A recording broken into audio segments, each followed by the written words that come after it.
Welcome to Founder Radio. I'm your host, Hugo. In this podcast, you'll hear in-depth conversations with the globe's most exciting company founders. We'll talk about their ideas, their successes, their challenges, and their learnings along the way.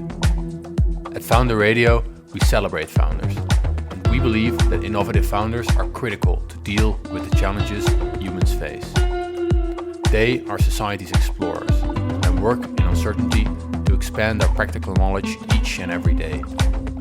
Building something from scratch requires creativity, intelligence, conviction, and endurance.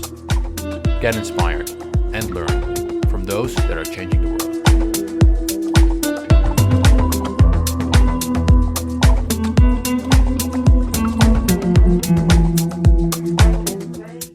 Welcome, everyone. Thanks for listening to Founder Radio. Today we're talking to Harpreet Singh. He's the co-founder of Peckish. Peckish is automating inventory management and optimizing the supply chain. And they reduce costs with up to 10 times, while also reducing food waste. He's also out of sight for those listening, but wearing a turban and decided to scratch his own itch 8 years ago when he couldn't get a right one where he lived. So he's also founder of the Turban Shop based out of Sydney. Was at Uber for 7 years in operational roles, so a mix of very analytical, heavy lifting and project management. And he holds a bachelor in engineering and business from the University of New South Wales in Sydney. Harpreet, welcome. Thank you. Thanks for having me. Yeah, it's great to have you. And in your own words, we already very briefly alluded to it, but what does Peckish do? Yeah, I mean, very simply, if you're a restaurant owner, what we do is we put your back of house on autopilot, which means we remove a lot of the manual effort that you spend day to day on just trying to manage simple things like inventory, procurement, and all of that sort of stuff. Mm-hmm. But the thing that I guess differentiates us from the competition or from the rest of the players in the market is that we actually can connect you directly with your suppliers in real time so that your suppliers can actually anticipate what the order is that's going to come in before it comes in. Because we know that even if you do everything right as a restaurant owner, sometimes it's out of your hands. You receive the wrong items, there are missing items. And a lot of that is because the suppliers can't anticipate what's going to come in across all of their restaurants. So we just help make that whole process a little bit more seamless and allow everyone to get ahead of it. Yeah. Uh-huh. And could you describe what the status quo is for most restaurants and then your vision, like what the world will look like if Peckish is fully developed?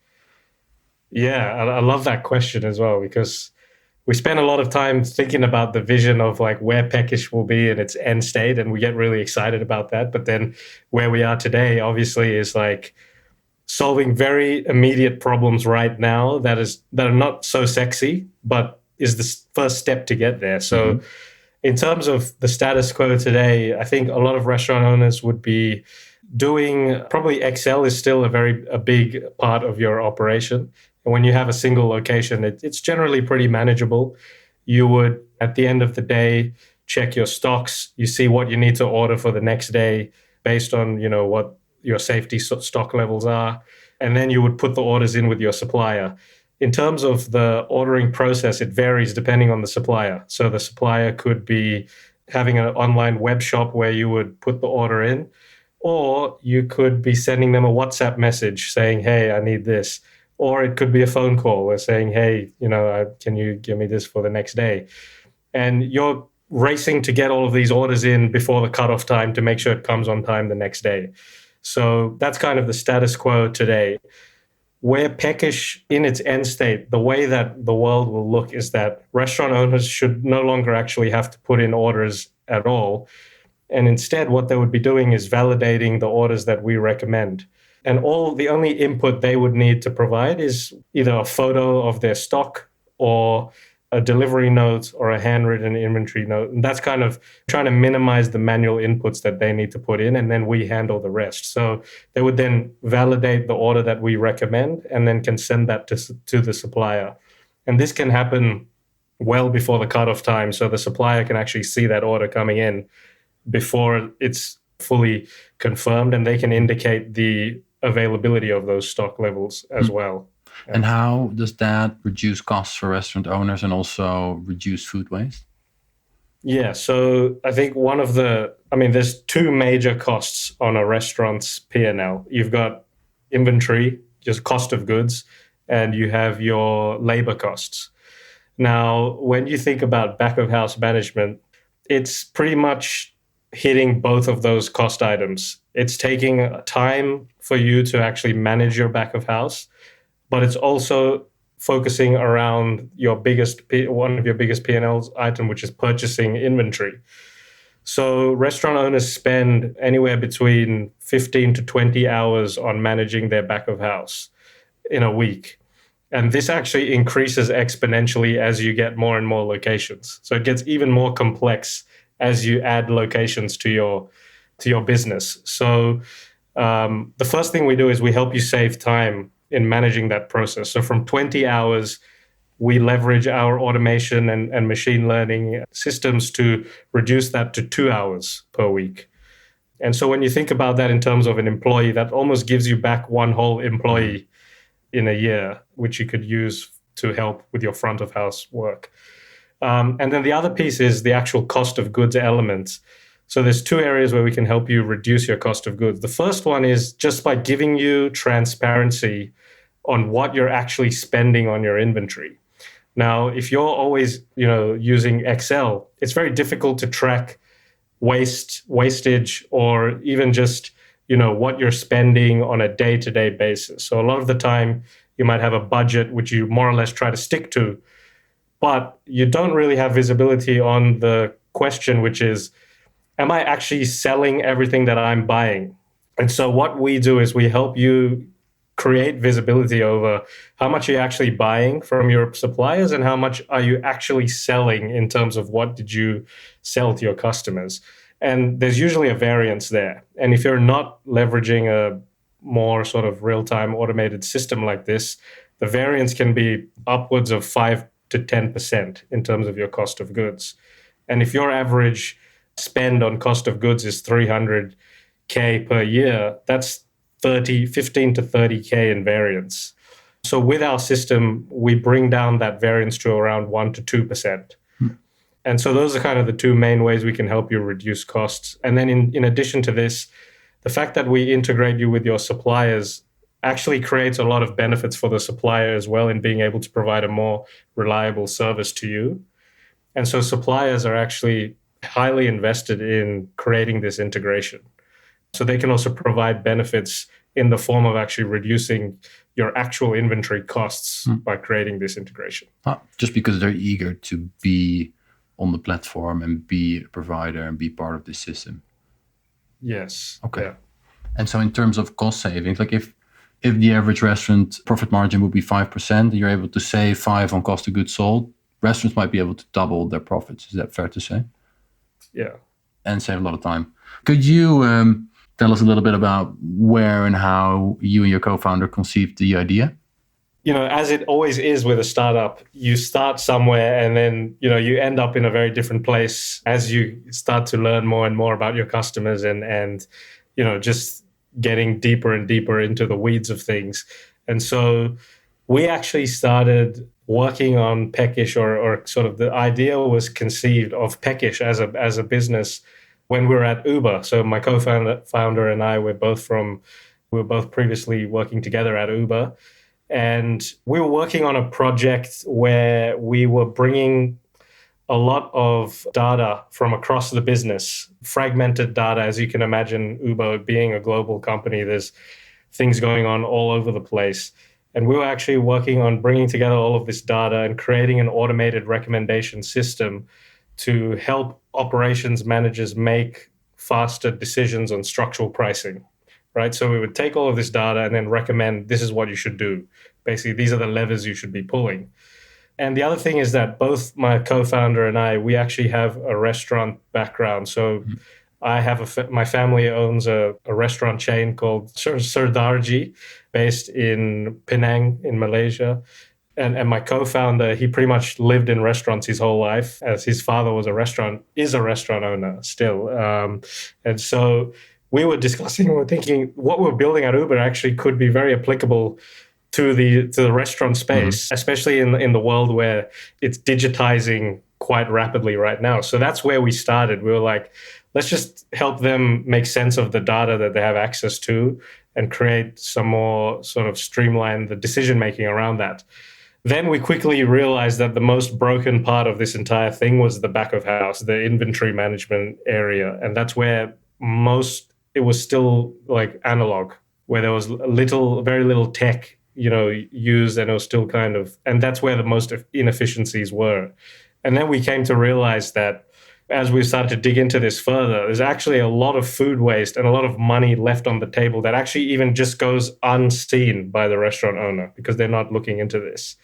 And we found that like 1/3 of all of the food that is actually produced from the farm to the plate is wasted. And 3/4 of that waste happens before it reaches a plate. So you can imagine how much inefficiency there are in that entire supply chain. So that's where we started to dive further into the inventory and the back of house management side of things. Got it. And how long did this journey take? Like from the very first aha moment where you thought, hey, there might be something here, to the fully baked idea of what Peckish is now? Yeah, so we've been from the first hey, let's start working on Peckish. That was in January this year. So still relatively early days. And then in May, like the next milestone, I guess, was we received funding from Antler, 100K pre-seed check.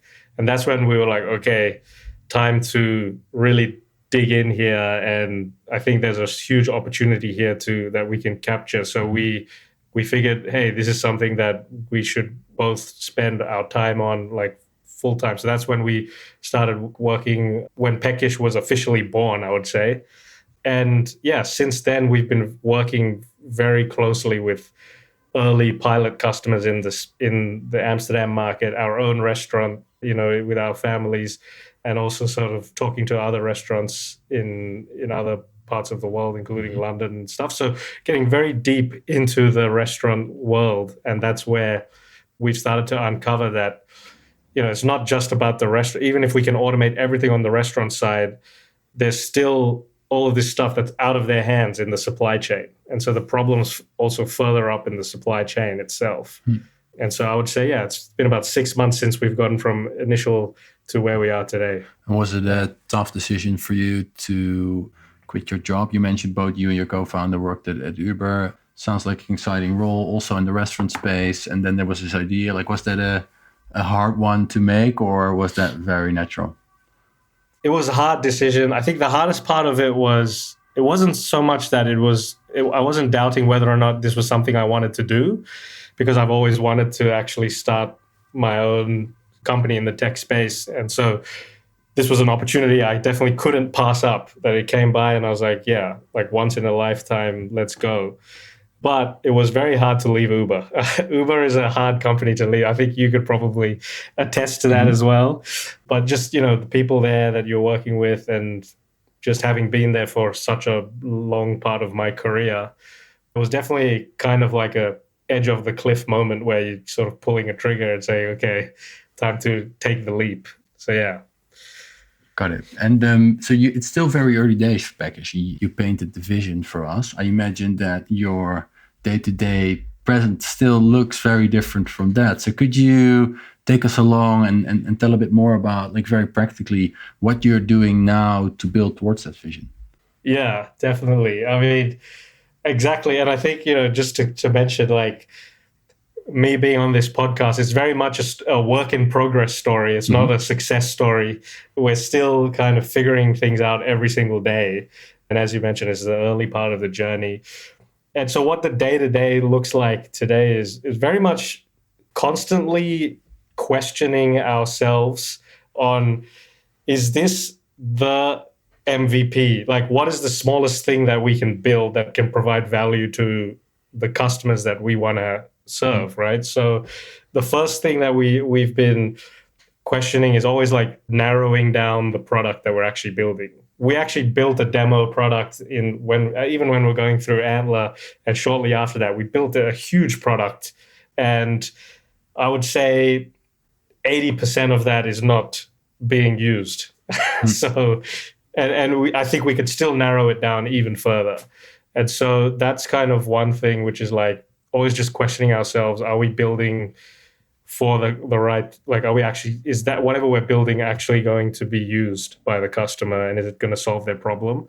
And then the second part to that is like narrowing down the customer themselves, because I think in Peckish's end state, I think we could provide a product that is superior to a lot of the products in the market that, you know, are currently serving our customer profile at this point in time. However, today, Peckish is not where it is in its end state. But today, we can very quickly add value to a subset of that customer profile.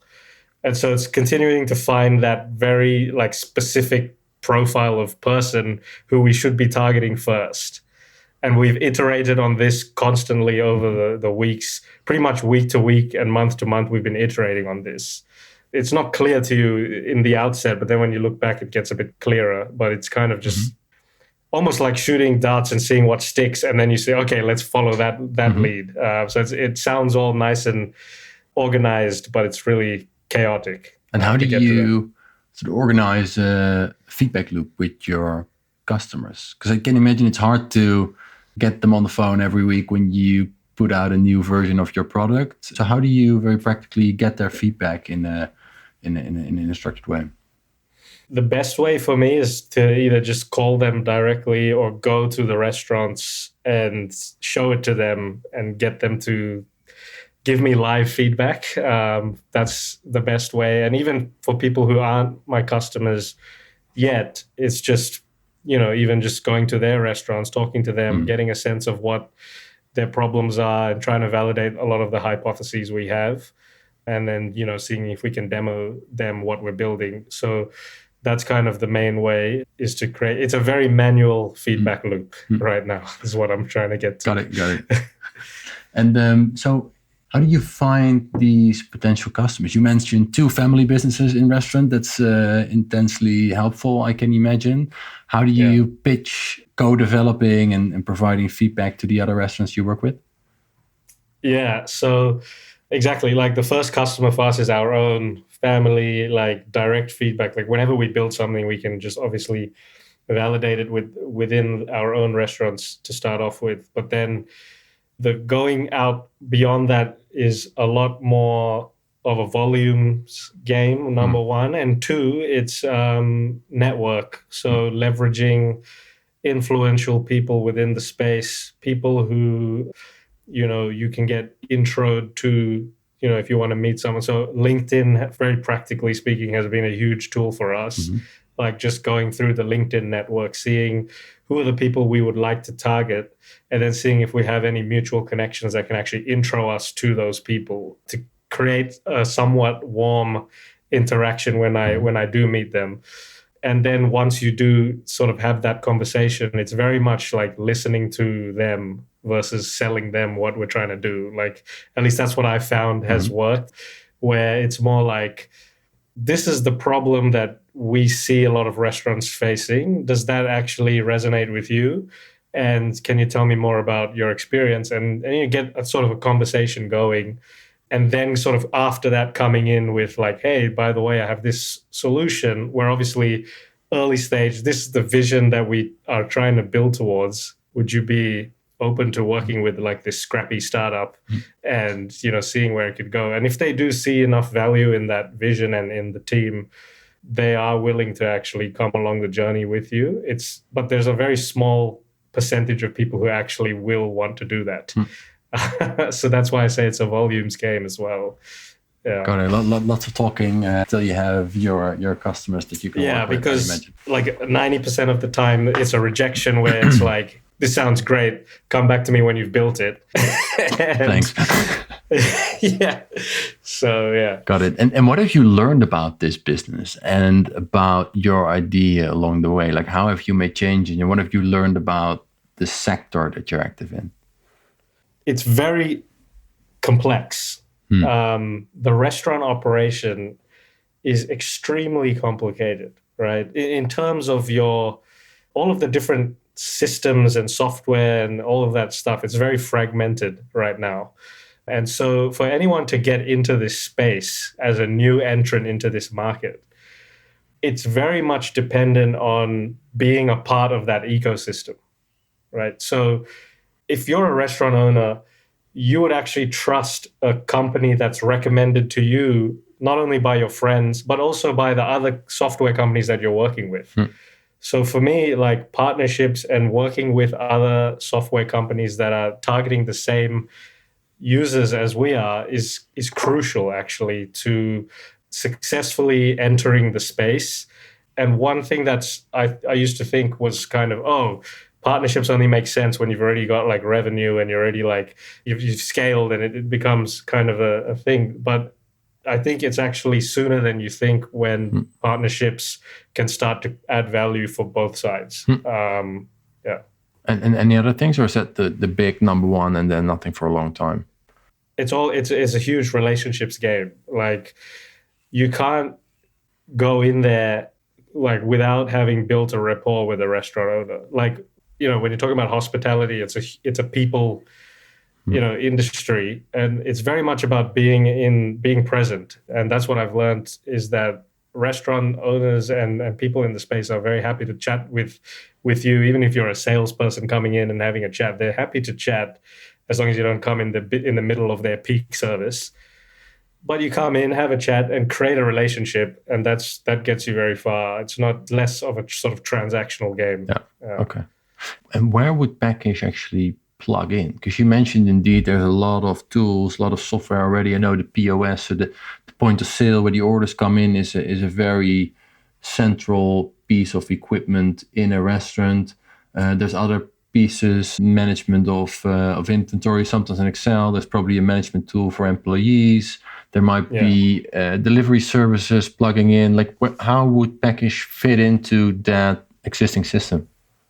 The first piece is that we've designed Peckish in a way that, although it, like, by integrating with all of the other existing pieces of software, it like enhances the value quite exponentially.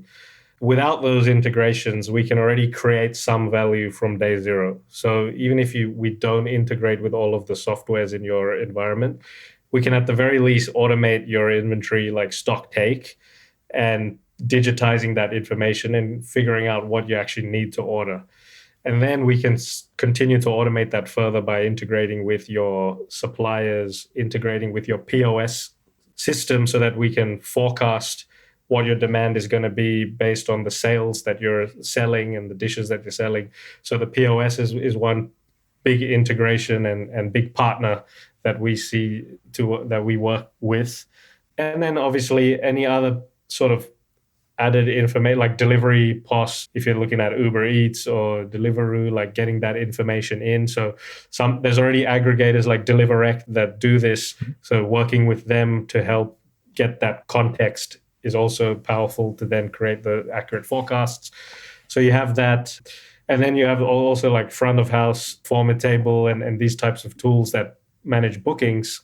So being able to integrate with that can help add additional context when we're thinking about forecasting and that sort of stuff as well. So, and obviously one thing to add, there's the accounting systems as well, right? So that's another key element of a restaurant operation, is like, if you are using some sort of accounting software, then if we can seamlessly take what you've been spending, what you've received, your invoices, and send that to that system, that also streamlines that process as well. Yeah, especially if you want to automate inventory buying as well, you probably need an integration with the accounting software. Yeah, that makes sense. And Harpreet, you mentioned being part of Entler, big globally active accelerator. They invested in you. How did they help you? How did you benefit from being part of Entler? Were there specific mentors, specific sessions, specific other things they organized that helped you develop Peckish? I mean, the way it was structured was that we entered into like a 9-week cohort. So we got into the program, and the way that it's set up is it's a 9-week program where the first 2 weeks are very much networking with the rest of the participants. And the idea there is actually to see who you could potentially team up with as a co-founder of the business. In our case, we already came in as a team because Sebastian and I were both from Uber, and we joined in as a team. But that being said, we were open to meeting other folks who could potentially add even more value to our team.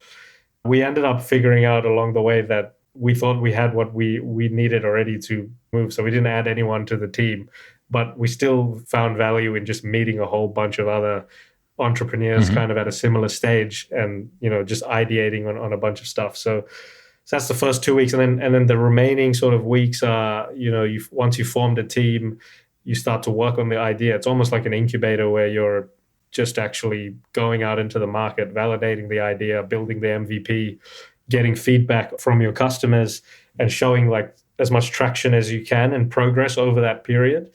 And we're supported by the partners of the fund. So like Yauri and RJ were involved, and a bunch of the organizing team organized a lot of people to come and help mentor us and give talks and sessions on different aspects of a startup. And then the end is like the IC where you pitch to the investment committee, and then they decide whether or not they want to actually fund the idea, fund the team.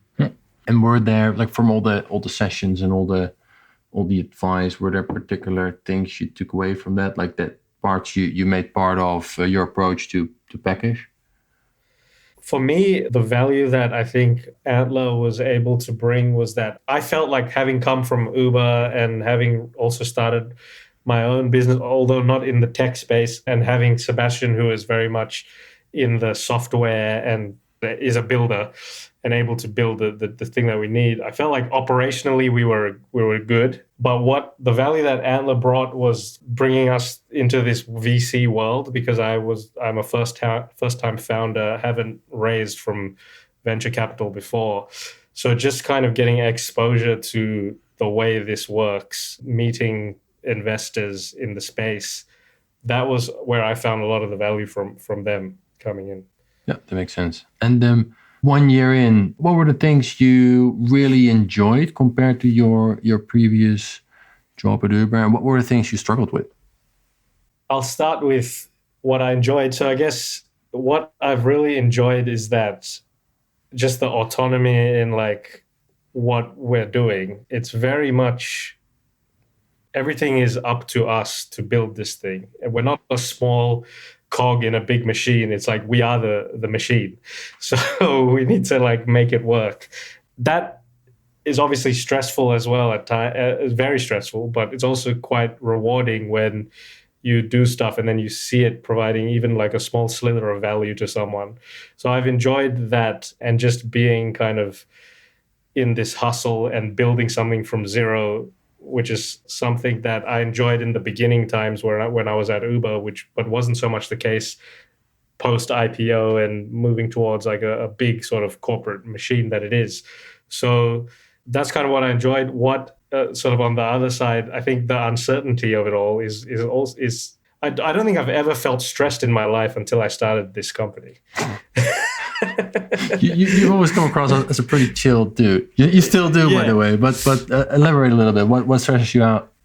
We have a limited runway, right? So you need to be moving and building momentum over time and get you to enough of a point where you can then sort of raise the next round or create enough revenue to sustain you for longer. So one piece is always being like, okay, is this enough progress? Is this enough traction? Like in the market that we're in right now, in the space that we're in, the restaurant space itself, almost all the odds are stacked against us in terms of being able to raise that next round. Not to say that we believe that this is the best time to actually invest in the restaurant tech space, but obviously we're biased because we're seeing the space firsthand. Mm-hmm. But that's kind of one element, which is just managing that runway. When you have a job, you've got a salary coming in, regardless of whether you do a great job or a normal job or a bad job. That money's coming in, you can survive. In this case, it's up to you. You know, your future is kind of up to you and that sort of thing. So, yeah. And what would you recommend yourself? Are there any lessons that you take away that you would benefit from imagining yourself 1 year ago before starting this? To be honest, I don't really, not to say I did everything perfectly, but I wouldn't do anything differently than what I've done right now. And I think the main takeaway was that I wanted to start this thing, and I started working on it, and I just kind of took the opportunities that came my way. Obviously, not everything went according to plan, but I think one thing I would tell myself is that everyone says that starting a company is like super stressful. And I was always like, yeah, I know it's stressful, whatever. Like, well, how much stress could it be? But now it's not really a cliche. It really is more stressful than you think it will be, like 10 times more stressful. So, but maybe the only way to really, really feel that is to do it. Yeah, I think, and that really also motivates you as well in a way. That stress and that kind of uncertainty is a good motivator. Yeah, totally. And what skills did you pick up along the way? I can imagine that, for example, convincing a lot of restaurants to work with you is something you never did before in the same way. Oh, yeah. Maybe the product development is also might be new. Like, are there areas of skills that you hadn't ever thought of, worked on, that you've developed in the last year? Sales. Sales. Okay. I come from a technical background myself, studied engineering, got into Uber operations, was also very more or less quite a technical role. I never saw myself as being a salesperson. Like my wife she's a salesperson. She does sales. She's a very different profile to me. And what I've really come to appreciate the sales function and how crucial it is to actually a business. Like when you're in operations, you're like, oh yeah, ops is all about, we're the core of this business. But when you're starting a business, like sales is the biggest, always going to be such a huge part of the business. And as a founder, you can't just hire someone to sell your product for you because you don't even know what you're selling yet.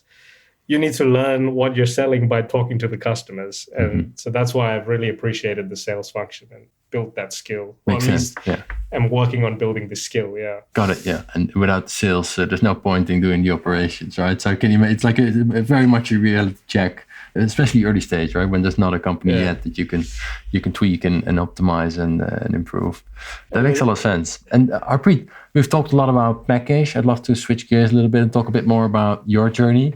I think it's super interesting. You've made a lot of moves, and you've come a long way in miles/kilometer terms, and I'm sure everything else as well. Could you tell a little bit about where you started in Australia and what triggered your move to Amsterdam? Yeah, sure. I mean, so as you mentioned, a lot of miles traveled. Born and grew up in Sydney, southwest Sydney, so Liverpool, near that area. And yeah, pretty much lived my whole life in Australia and never lived anywhere else until I moved to Amsterdam in 2018. So I've been here over this side for more than 5 years.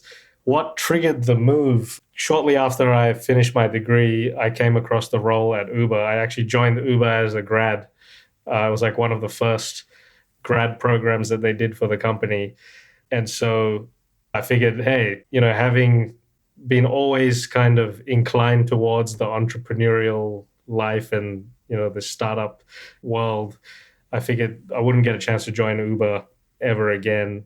And why don't I just give it a shot? And it was great. I loved it. I loved the first couple of years in the team over there. Did a lot of everything pretty much. And then I started to specialize in the marketplace area of the business. And that's what actually brought me over to Amsterdam. So I moved to Amsterdam within Uber. So it was like an internal transfer. One of the main motivators was my wife and I wanted to live in Europe. Well, we basically wanted to live on the other side of the world, which was a bit closer to everything else for a while, so that we could travel and a bit of a change of scenery. So this role I came across at Uber, applied, got the job, and moved over here. So it was to join the marketplace team over here and the central side of the business to sort of centralize and scale the marketplace function.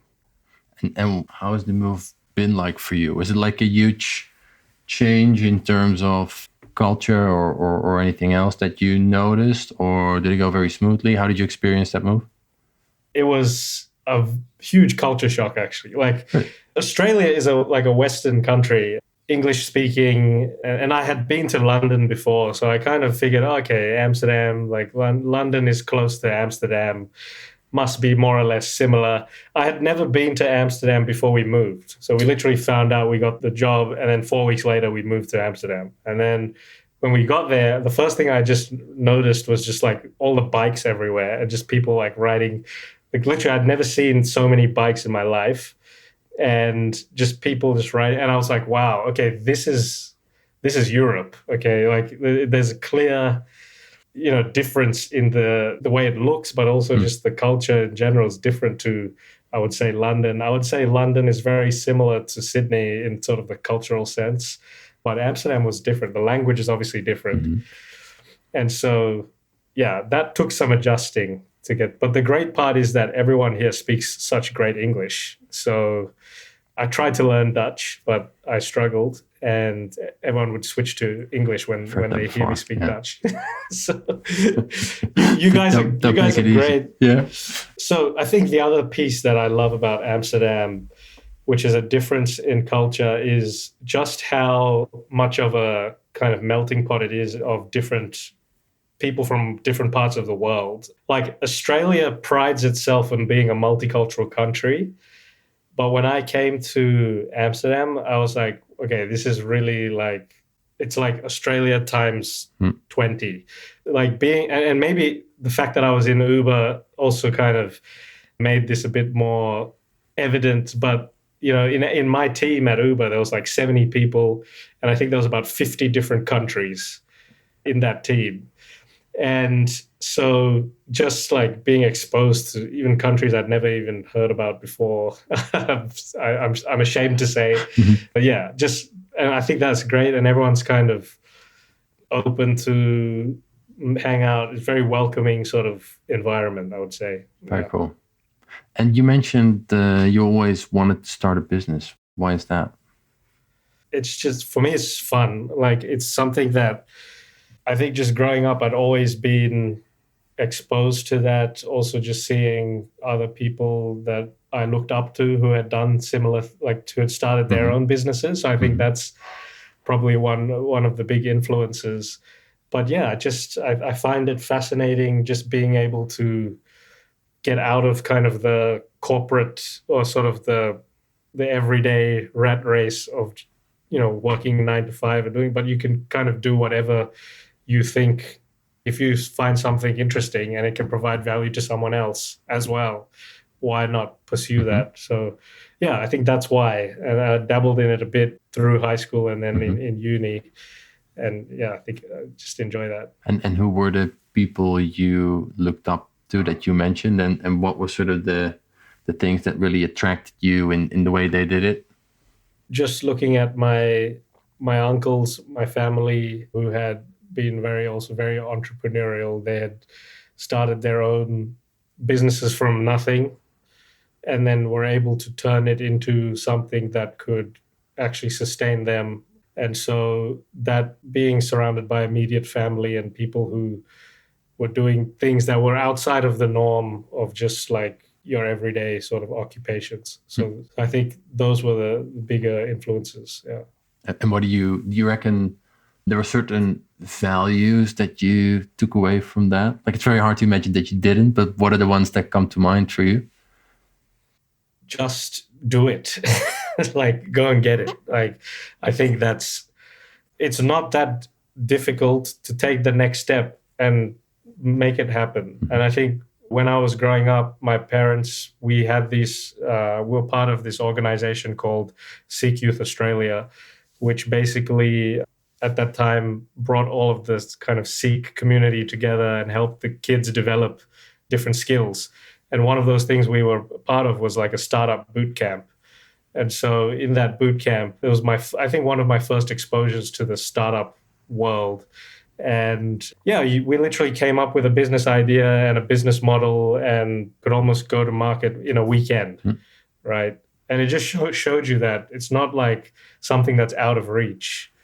So just saying doing what you say you want to do. I think that's a big takeaway that I value. Got it. And how old were you at the time? So I was probably in high school at the time. Yeah, so it would have been year 10 or 11. Started So early. And yeah. I'm glad you brought up the Sikh youth organization, because as I mentioned, you're wearing a turban, you are a Sikh. I was wondering, could you tell the audience a bit more about how that changes your daily life? And then I'm thinking both like very practically, but also spiritually, maybe if that makes sense to express in terms of daily life.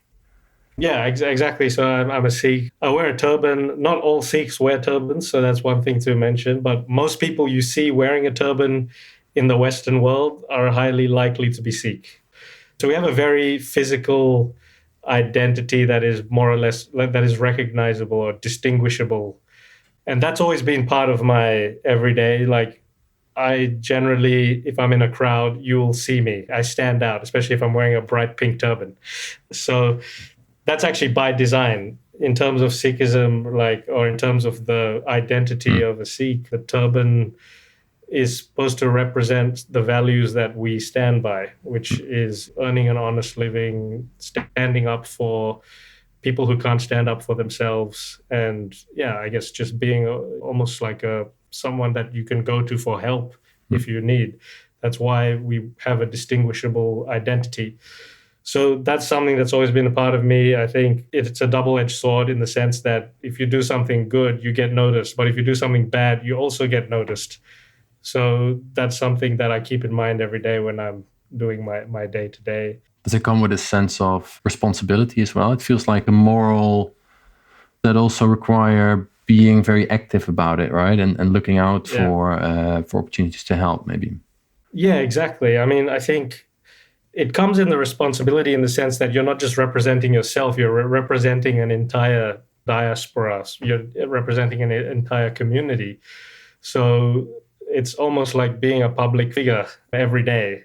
And so that's definitely something. When I'm wearing my turban, you want to make it, it's almost like a moral compass as well, where you're thinking about what you're doing, making sure that would your community be proud of you for doing this.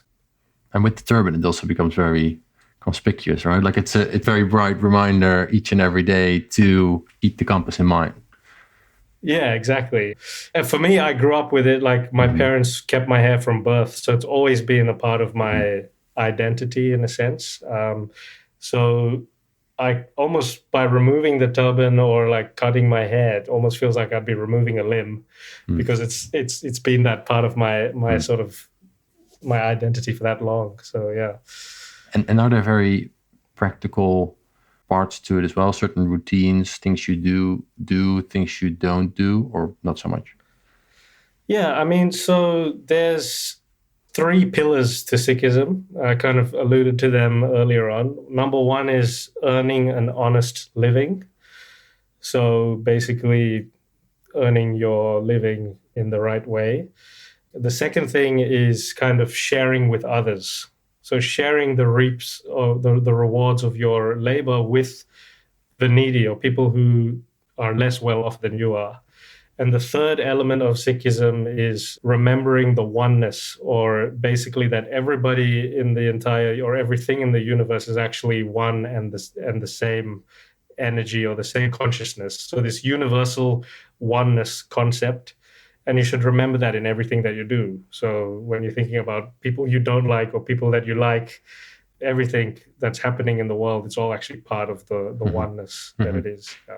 It sounds like very humanist in a way. Like if they're one and related to each other, it's hard to have enemies, so to say. Does that make sense? Do you feel that way based on that tenet? Yeah, I mean, I would still say I have my flaws and I get upset at people and there's things that I don't like, but it's always a reminder to say, hey, hang on, everything is connected. If you think about the climate crisis, you think about everything, even though we do something on this side of the world, it affects something on the other side of the world. And beyond that, it's not just the world itself, it's the entire universe. Like it all came from the initial stardust that it was, millions of years ago, billions of years ago. So everything is connected. So remembering that, removing this kind of us and them sort of mentality, I think is very beneficial in today's society. Absolutely. We could do a bit more of that.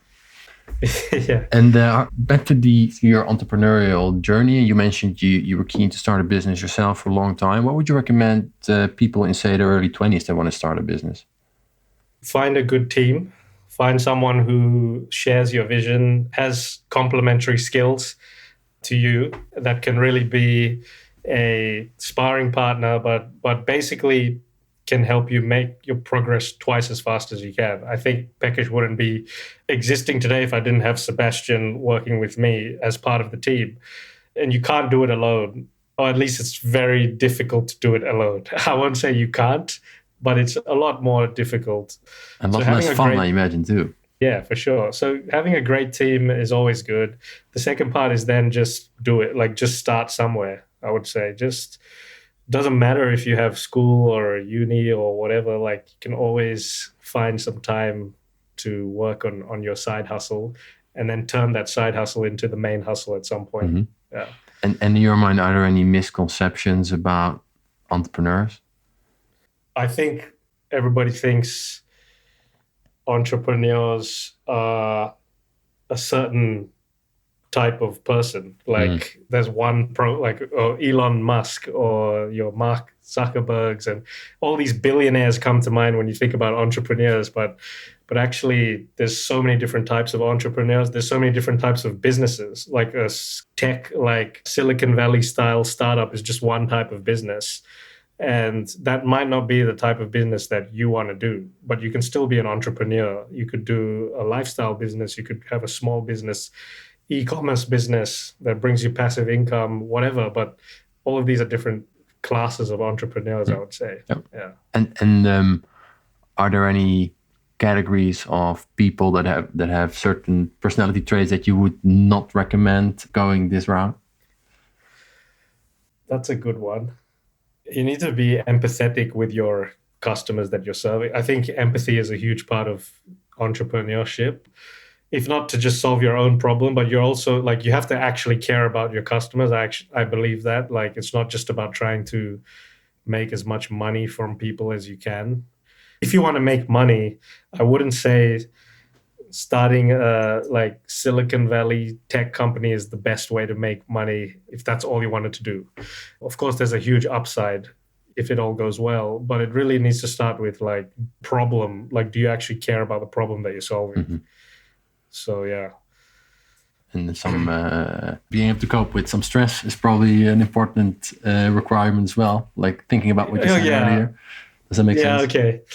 But that being said, I think people are adaptable. Like, if you told me that I'd be going through this level of stress, like if I could see this a year before starting, I would be like, wow, that is insane. I'm not going to do it. But once you're in it, you kind of adapt. I think that's the cool thing about people is like you just adapt to different situations. So how do you do that? I don't know. I think you just really take it, in small chunks, like one thing at a time. And just remind yourself of why you're doing this in the first place. I think that helps a lot. Yeah. Do you have a certain routine, a certain way of doing that for yourself?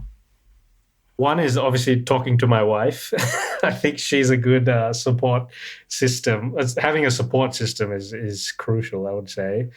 And she generally always provides me with confidence, saying, look, I know you can do this. You know you can do this. Like, just get it done. Like, it's not just to kind of calm you down whenever it feels like things are getting too much. It's always good to have an outlet. So, yeah. We started off talking about your journey. Like, if everything goes as you'd want it, what will be the next steps? Would you want to take Peckish to other locations? Would you want to operate it from Amsterdam? How do you think about sort of the geography of the business? Also taking into account where you might want to move yourself. Yeah, I mean, I think I see Peckish as a global business, and our network is also global. Like, having come from Australia, we have business in Malaysia. Similarly, my co-founder has his family business in Colombia as well as France. So we have a lot of global ambitions to just bring it to those places first and foremost. But just in terms of like strategically speaking as well, the next big market for us is London. So we're actually already speaking with restaurants like owners in the space, getting acquainted with the community over there, and hoping to launch in London early next year as well. Because for us, that's also a massive market, as a next step. Yeah, of course. And relatively close, and probably 10, 15 times the size of Amsterdam. So I can imagine that's a big one, big next milestone for you guys. Yes. And Harpreet, is there anything currently that you need? Are you looking for more restaurant partners or other things that you're looking for as Peckish?